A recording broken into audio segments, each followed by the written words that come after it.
चलिए आज चलते हैं हजारों साल पीछे, एक ऐसी कहानी में जहां भगवान शिव ने हमारे आज के युग यानी कलयुग के बारे में 5 बड़े रहस्य खोले थे। तो तैयार हो जाइए इस अद्भुत कथा को सुनने के लिए। ये बात सोचने पर मजबूर कर देती है ना, कि आखिर हजारों साल पहले महादेव ने हमारे आज के समय में ऐसा क्या देख लिया था। तो आइए इस सफर पर चलते हैं और उन भविष्यवाणियों को समझने की कोशिश करते हैं।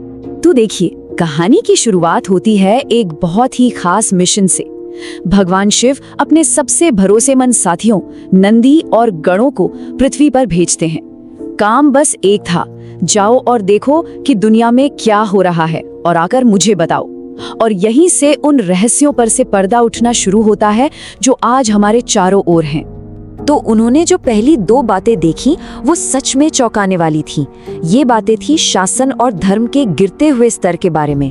देखते हैं आखिर उनकी नजरों ने ऐसा क्या देखा था।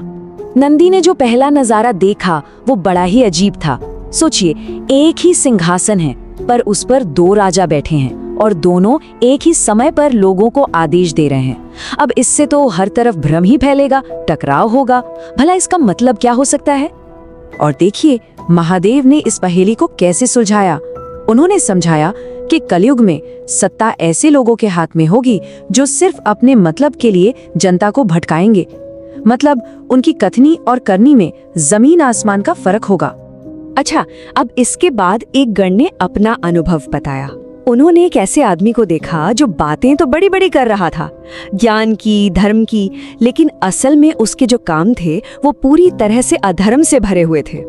तो ये एक गहरा विरोधाभास है। एक तरफ तो हैं ज्ञान और धर्म की ऊंची बातें और दूसरी तरफ हैं छल और अधर्म से भरे काम। ये जो कथनी और करनी के बीच की खाई है ना, यही इस युग की एक बड़ी पहचान बताई गई है। महादेव ने इस रहस्य को खोलते हुए कहा कि कलयुग में लोग ज्ञानी होने का दिखावा तो खूब करेंगे, लेकिन उनका असली बर्ताव, उनका आचरण धर्म से कोसों दूर होगा। यानी बाहरी दिखावा कुछ और होगा और अंदर की सच्चाई कुछ और। अब आगे बढ़ते हैं अगली 2 भविष्यवाणियों की तरफ। ये जुड़ी हैं मोह और धन के बंधन से। वो 2 ताकतें जो हमारे रिश्तों और समाज पर गहरा असर डालती हैं। तीसरे गण ने जो देखा वो तो दिल को छू लेने वाला था। एक माँ है जो अपने बेटे को इतना ज्यादा प्यार, इतनी सुरक्षा दे रही थी कि वो बेटा अपने फैसले लेने की ताकत ही खो बैठा। इस पर महादेव ने एक बहुत गहरी चेतावनी दी।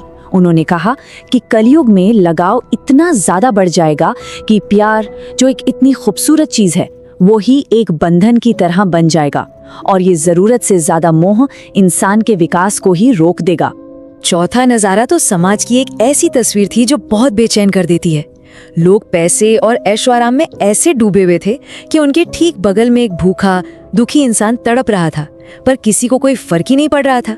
महादेव ने इसका कारण समझाते हुए कहा कि इस युग में इंसान फिजूल की चीजों पर तो दौलत लुटाएगा, लेकिन जो असली चीजें हैं जैसे करुणा और दया, वो लगातार घटती चली जाएगी। प्राथमिकताएं ही पूरी तरह से बदल जाएंगी।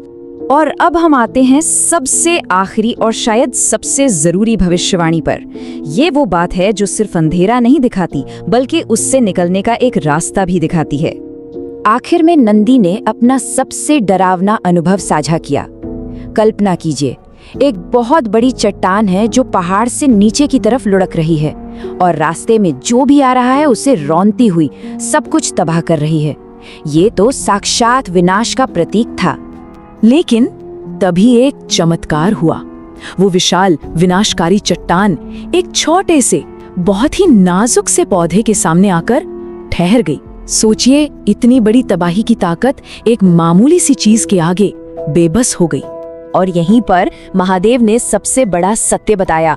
उन्होंने कहा कि हाँ, कलयुग में जीवन विनाश की ओर बढ़ेगा, लेकिन भक्ति की शक्ति यानी ईश्वर के नाम का एक छोटा सा स्मरण भी इंसान को बड़े से बड़े विनाश से बचा लेने की ताकत रखेगा।